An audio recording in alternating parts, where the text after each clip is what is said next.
सभी को मेरा नमस्कार। आज के वीडियो में हम NMMS परीक्षा 2019 में जो साइंस के प्रश्न आए थे उनको देखेंगे और इसी प्रकार के प्रश्न हर साल साइंस में आते हैं। NMMS की परीक्षा में साइंस के 35 क्वेश्चंस आते हैं। तो ये क्वेश्चन नहीं आए लेकिन इनसे संबंधित क्वेश्चन आ सकते हैं, तो आपको पूरा वीडियो ध्यान से देखना है। विद्यार्थियों, NMMS बहुत ही अच्छी स्कीम है। एक बार इसमें आपका सिलेक्शन हो जाए तो 4 साल तक आपको 12,000 रुपये प्रतिवर्ष की दर से मिलेंगे। सिलेक्शन होने के बाद में आपको NSP पोर्टल पर अप्लाई करना होगा। तो केवल 8वीं क्लास के विद्यार्थी इसमें भाग ले सकते हैं, इसकी एग्ज़ाम दे सकते हैं। आपकी वार्षिक आय 3.5 लाख रुपये से कम होनी चाहिए और कक्षा 7वीं से लेके 12वीं तक आपको गवर्नमेंट स्कूल में ही पढ़ना पड़ेगा, तब जाके इसका लाभ आपको मिलेगा। तो बहुत ही अच्छी स्कीम है, केवल गवर्नमेंट स्कूल के विद्यार्थी इसमें पार्टिसिपेट कर सकते हैं। तो साइंस के प्रश्न देखते हैं। यदि आप हमारे NMMS व्हाट्सएप ग्रुप से जुड़ना चाहते हैं तो उसका लिंक भी आपको नीचे डिस्क्रिप्शन बॉक्स में मिल जाएगा, जहां से आप उस ग्रुप से जुड़ सकते हैं। आपको NMMS योजना से संबंधित सारी जानकारी वहां पे मिल जाएगी। NMMS का पूरा नाम होता है national means cum merit scholarship. तो चलिए हम साइंस के क्वेश्चनों के बारे में ध्यान देते हैं। और भी वीडियो मैंने बनाए जो आपको NMMS प्लेलिस्ट में मिल जाएंगे। निम्नलिखित में से प्राकृतिक खाद है, कौन सा प्राकृतिक खाद है? यहाँ पे देखो, यूरिया है, पोटास, सुपरफास्फेट या वर्मी कंपोस्ट। वर्मी कंपोस्ट एक प्राकृतिक खाद है, बाकी सभी इसमें जो है वो उर्वरक है। तो प्राकृतिक खाद कौन सा हुआ? Vermi compost. ये केंचुए द्वारा बनाया जाता है। वर्मी कंपोस्ट या गोबर की खाद, कंपोस्ट, हरी खाद, ये सभी क्या है? ये सभी प्राकृतिक या जैविक खाद होती है। आपको NMMS परीक्षा के लिए अच्छी तरह से तैयारी करनी चाहिए, क्योंकि बहुत ही अच्छी स्कीम गवर्नमेंट स्कूल में पढ़ने वाले बच्चों के लिए है। दूसरा प्रश्न देखिए, जीव जंतु एवं पेड़ पौधों की ऐसी प्रजातियां जिनका कोई भी प्रतिनिधि वर्तमान में जीवित नहीं है क्या कहलाती है? तो संकटापन्न, विलुप्त, प्राकृतिक आवास में विलुप्त, विशेष क्षेत्रीय। अभी भी कोई भी प्रतिनिधि उनका है ही नहीं, तो क्या कहेंगे उनको? विलुप्त। प्रदर्शित पादप चित्र में अलैंगिक जनन का कौन सा प्रकार पाया जाता है? यहाँ पे एक जीव है, ये बट गया 2 भागों में। क्या कहेंगे इसको? विखंडन कहेंगे, मुकुलन कहेंगे, जीवाणुजनन कहेंगे या कायिक प्रवर्तन कहेंगे? इसको हम कहेंगे विखंडन। विखंडन स्पाइरो वगैरह में होता है। और एक और होता है प्लाज्मोडियम, उसमें बहुखंडन होता है। एक जीव बहुत से भागों में बढ़ जाता है, इसमें यहाँ पे एक जीव 2 भागों में बटा है। मुकुलन होता है हाइड्रा में, ईस्ट में। रुधिर का लगभग कितना प्रतिशत भाग रुधिर कणिकाओं से बना होता है? तो ये होता है साथियों 40% भाग। सर्दी जुकाम का संचरण करने वाला वायरस है, तो उसका नाम बताना है वायरस का। यहाँ पे 4 ऑप्शन आपको दिए गए हैं। तो सर्दी जुकाम वाला वायरस है राइनो वायरस। पादपों में जल का परिवहन किसके द्वारा होता है? तो पादपों में परिवहन के लिए 2 ही ऊतक होते हैं, जाइलम और फ्लोएम। तो जाइलम करता है जल का परिवहन और फ्लोएम करता है खाद्य पदार्थों का परिवहन। तो इन प्रश्नों को, यहाँ पे जो प्रश्न दिए हैं इनके आसपास के जो प्रश्न हैं वो भी आपको आने चाहिए। तो जाइलम परिवहन करता है जल का। और यदि आपसे पूछा जाए कि फ्लोएम किसका परिवहन करता है, तो ये करता है खाद्य पदार्थों का। या ऐसे पूछा जाए कि खाद्य पदार्थों का परिवहन कौन करता है, तो ये करता है फ्लोएम। प्रतिवर्ष 5 जून को कौन सा दिवस मनाया जाता है? यहाँ पे 4 ऑप्शन दिए गए हैं। 5 जून को तो मनाया जाता है विश्व पर्यावरण दिवस, ये इसका सही आंसर है। विश्व पर्यावरण दिवस मनाया जाता है 5 जून को। ओजोन दिवस कब होता है? ये होता है 16 सितंबर को। स्कर्वी रोग किस विटामिन की कमी से होता है? तो ये होता है विटामिन सी की कमी से। विटामिन ए की कमी से होता है रतौंधी, बी की कमी से बेरीबेरी, सी की कमी से स्कर्वी, डी की कमी से होता है रिकेट्स। और एक और होता है विटामिन के, जो रक्त का थक्का बनाने के लिए आवश्यक होता है। निम्नलिखित में से किस अंग की भीतरी सतह पर रसांकुर पाए जाते हैं? तो इसमें आपका सही आंसर होगा शुद्रांत्र। शुद्रांत्र के अंदर वाली जो सतह होती है वो इस प्रकार की होती है, जैसे ये शुद्रांत्र है तो अंदर वाली झिल्ली इस प्रकार की होती है। रसांकुर इसमें पाए जाते हैं, इनको दीर्घरोम भी कहते हैं। तो इस प्रकार की सतह होती है इसकी। तो छोटी आंत बोल दो या शुद्रांत्र बोल दो, ये इसका सही आंसर होगा। 10वां प्रश्न देखिए, निम्नलिखित में से कौन सा हार्मोन रुधिर में कैल्शियम के स्तर को नियंत्रित करता है? तो यहाँ पे सही आंसर होगा हमारा पैराथायराइड हार्मोन। मेंढक के हृदय में होते हैं, क्या होते हैं मेंढक के हृदय में? तो मेंढक एक उभयचर होता है, एम्फीबिया वर्ग का होता है। तो हृदय में 3 कोष्ठ होता है। इसके हृदय में कितने कोष्ठ होते हैं? 3। मनुष्य के हृदय में 4 कोष्ठ होते हैं, लेकिन मेंढक के में कितने होते हैं? 3। तो 3 में से 2 तो आलिंद होता है और 1 होता है नीले। जो सी आंसर था इसमें, यहाँ पे 2 आलिंद थे, 1 नीले था, तो सी सही होगा। यहाँ पे 1 नहीं था, यहाँ पे 2 है, वो गलती से मिसप्रिंट हो गया। तो 2 आलिंद होते हैं, 2 तो हो गए आलिंद और 1 होगा इसमें नीले। मेंढक का हृदय होता है 3 कोष्ठीय। मछलियों में पानी में तैरने या गति करने के लिए कौन से अंग सहायता करते हैं? तो उन अंग का नाम बताना जो पानी में तैरते समय सहायता करते हैं। तो ये होते हैं फिन्स, ये पानी में तैरते समय मछलियों की सहायता करते हैं। जोंक किस अंग द्वारा शोषण करती है? तो जोंक यहाँ पे ऑप्शन दे रखे हैं, फुफ्फुस, त्वचा, गलफड़े, श्वास प्रणाली। तो जोंक के बारे में बताना किसके द्वारा शोषण करती है? तो जोंक करती है विद्यार्थियों त्वचा के द्वारा। निम्न में से वक्षीय कंकाल का भाग है, वक्षीय जो हमारे चेस्ट होता है, यहाँ पर कौन सी हड्डियाँ पाई जाती है? तो खोपड़ी तो है नहीं, खोपड़ी सिर में होती है, फीमर पाँव में होती है, पसलियाँ होती है। वक्षीय कंकाल में कौन सी होती है? पसलियाँ। श्रोणि मेखला होती है कंधे में। वन में सड़े गले मृत जीवों से अपना भोजन प्राप्त करके प्राकृतिक आवास को स्वच्छ रखने का कार्य कौन करता है? तो ये कार्य करता है साथियों सियार।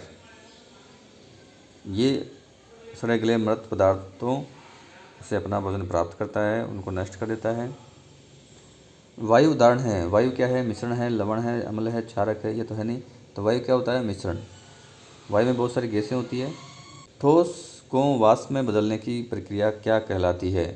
यानी अपने पास ठोस है, उसको गर्म करेंगे और सीधा उसकी बन जाएगी वाष्प। तो उस प्रक्रिया को क्या कहते हैं? उसको कहते हैं ऊर्ध्वपातन। वाष्पीकरण मतलब द्रव बदलता है वाष्प में। तो यहाँ पे सही आंसर क्या होगा? ऊर्ध्वपातन। जैसे कपूर है, नौसदर है, इन ठोस पदार्थों को यदि हम गर्म करेंगे तो द्रव अवस्था नहीं बनेगी, सीधी इनकी बनेगी वाष्प। और वाष्प को ठंडा कर देंगे तो वापस बन जाएगा उनका ठोस, द्रव अवस्था इनमें नहीं होगी। निम्नलिखित में से अस्थायी परिवर्तन है, अस्थायी परिवर्तन यानी भौतिक परिवर्तन, और भौतिक परिवर्तन होते हैं अस्थायी, जबकि रासायनिक परिवर्तन होते हैं स्थायी। तो लोहे पे जंग लगना, ये तो एक स्थायी परिवर्तन है। लोहे को वापस अपन लोहा नहीं बना सकते जंग से साधारण विधि द्वारा। दूध से दही बनना, दूध से दही बन गया तो क्या दही से वापस दूध बना लेंगे अपन? नहीं बना सकते। टायर का जलना, ये भी रासायनिक परिवर्तन है। तो तीनों रासायनिक परिवर्तन हैं। बर्फ़ का पिघलना, बर्फ़ को यदि अपन पिघलाएंगे, गर्म करेंगे तो पिघल जाएगा, जल बनेगा, जल को ठंडा करेंगे तो वापस बर्फ़ बन जाएगी। तो ये हुआ अस्थायी परिवर्तन। इसमें द उत्तर सही है। लवण के जलीय विलीन विद्युत के होते हैं, क्या होते हैं? सुचालक, कुचालक, उदासीन, अर्धचालक।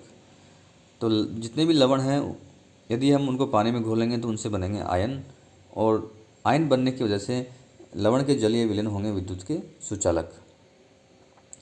किस धातु का गलनांक बहुत कम होता है? इनमें से बताना है किस धातु का गलनांक बहुत ही कम होता है। तो यहाँ पे सही आंसर इसका गैलियम। इस धातु को मिट्टी के तेल केरोसिन में डुबोकर रखा जाता है। इनमें से कौन सी धातु है जिनको केरोसिन तेल में डुबो के रखते हैं? तो वो धातु कौन सी है? सोडियम। सोडियम की क्रियाशीलता बहुत अधिक होती है, यदि इसको हम खुले में रखेंगे तो आग पकड़ लेता है। तो इस वजह से इसको हम केरोसिन तेल में डुबो के रखते हैं। धातुओं में पारे के क्वेश्चन भी बहुत पूछे जाते हैं। पारे की वाष्प को CFL में भरा जाता है। पारे का यूज थर्मामीटर में होता है। पारा सामान्य ताप पर द्रव अवस्था में पाया जाता है। तो ये चीज़ें आपको साथ ही साथ आनी चाहिए। संश्लेषित रेशे का उदाहरण है, रुई तो प्राकृतिक है, रबर प्राकृतिक होता है, गोंद प्राकृतिक है, रेयन क्या है? संश्लेषित रेशा रेयन है। इसको मनुष्य बनाता है, बाकी सभी पादप और जंतुओं से प्राप्त होते हैं। कैल्शियम कार्बोनेट को गर्म करने पर प्राप्त होता है, कैल्शियम कार्बोनेट होता है CaCO3। तो यदि उसको हम गर्म करेंगे, जितने भी कार्बोनेट है यदि उसको अपन गर्म करते हैं या अम्ल के साथ क्रिया करवाते हैं तो CO2 गैस बनती है। तो यहाँ पे भी इसको गर्म कर रहे हैं अपन, तो क्या बनेगी? CO2 गैस बनेगी। और जो बचा वो क्या बचा? कैल्शियम ऑक्साइड बचा। रसोई के बर्तनों के हैंडल बनाने में सबसे उपयुक्त पदार्थ कौन सा है? तो रसोई के बर्तन जब हम काम लेते हैं तो गर्म होते हैं, तो ऐसे प्लास्टिक उसमें चाहिए जो जिनके ऊपर ताप का प्रभाव नहीं पड़े। तो कौन सा होगा यहाँ पे? यहाँ पे होगा बेकेलाइट, जो होता है थर्मोसेटिंग प्लास्टिक। इसके ऊपर ताप का कोई प्रभाव नहीं पड़ता, ये ताप दृढ़ प्लास्टिक होता है। द्रव अवस्था में पाई जाने वाली अधातु है, यहाँ पे अधातु की बात है। यदि यहाँ पे ये पूछता कि द्रव अवस्था में पाई जाने वाली धातु कौन सी है, तो धातु तो होती है पारा, मरकरी, उसको अपन लिखते हैं H जिसे। और अधातु पूछ रहा है तो अधातु कौन सी होती है साथियों? ब्रोमीन। ब्रोमीन कमरे के ताप पर द्रव अवस्था में पाई जाती है। पथमापी से मापन होता है। जो पथमापी होते हैं, ओडोमीटर होते हैं, वो बताते हैं दूरी, हमारी गाड़ी कितनी दूर चली है। स्पीडोमीटर बताता है स्पीड, चाल, कितनी स्पीड से हम जा रहे हैं। लेकिन जो पथमापी है वो क्या बताएगा? दूरी। नियत चाल से गति करने वाली वस्तु का दूरी समय ग्राफ निम्न में से कौन सा है? वस्तु जा रही है नियत चाल से, लगातार एक ही गति से चल रही है, तो उसके लिए दूरी समय ग्राफ ये होगा। और इसको यह अपन ऑप्शन में मिल जाए आपको सरल रेखा, तो सरल रेखा आपको करके आना है। दोनों मिल सकते हैं, या तो इस प्रकार से ग्राफ देगा या लिखेगा सरल रेखा, तो सरल रेखा भी इसका सही आंसर है। दाब का मात्रक क्या होता है? Newton, kelvin, pascal, joule. Newton तो होता है बल का, केल्विन होता है ताप का, पास्कल होता है दाब का। इसका सही आंसर क्या है? पास्कल। जूल होता है ऊर्जा का या कार्य का। इंद्रधनुष बनने की परिघटना क्या कहलाती है? तो इसको हम कहते हैं वर्ण विक्षेपण। विक्षेपण के कारण ही इंद्रधनुष बनता है। कार के पीछे के दृश्य को देखने के लिए किस प्रकार का दर्पण का उपयोग किया जाता है? तो सही आंसर इसका उत्तल दर्पण। उत्तल दर्पण का ही उपयोग करेंगे। यदि हम अवतल दर्पण का यूज करते हैं तो अवतल दर्पण तो उल्टा दिखाता है, इसलिए उत्तल दर्पण का यूज करेंगे ताकि वस्तु सीधी दिखे और अधिक एरिया ये कवर करता है, अधिक क्षेत्रफल हम पीछे का देख सकते हैं। समतल दर्पण तो जो हम रोज़ सुबह देखते हैं आईना अपने घर का, वो होता है समतल दर्पण। आगे देखिए, ऊर्जा का मात्रक है न्यूटन, किलोग्राम, जूल, वाट। वाट होता है शक्ति का, किलोग्राम होता है द्रव्यमान का, न्यूटन होता है बल का। तो ऊर्जा का मात्रक क्या होगा? जूल। तो यहाँ पे सही आंसर है जूल। पृथ्वी के लिए पलायन वेग का मान कितना है? पलायन वेग का मान बताना है। पलायन वेग वो वेग होता है जब हम किसी वस्तु को उतने वेग से यदि ऊपर फेंक दें तो वो वस्तु वापस लौटकर धरती पर नहीं आएगी, यानी यहाँ से पलायन कर जाएगी धरती से। तो पृथ्वी के लिए कितना होता है? वो होता है 11.2 किलोमीटर प्रति सेकंड। यानी यदि किसी वस्तु को हम 11.2 किलोमीटर प्रति सेकंड की रफ्तार से ऊपर एक बार फेंक दें तो वो वस्तु धरती पर लौट के नहीं आएगी। निम्नलिखित में से किसका उपयोग थर्मामीटर में किया जाता है? तो थर्मामीटर में किसका उपयोग करते हैं? पारे का। ये पता होना चाहिए, पारे से संबंधित प्रश्न बहुत आते हैं। किस उपकरण से विद्युत ऊर्जा को ऊष्मा ऊर्जा में रूपांतरण होता है? यानी ऐसा कौन सी युक्ति इनमें से है जिसमें हम विद्युत धारा प्रवाहित करें तो वह गर्म हो जाती है? तो मोटर तो है नहीं, चुंबक भी नहीं है, घंटी भी नहीं है, हीटर है।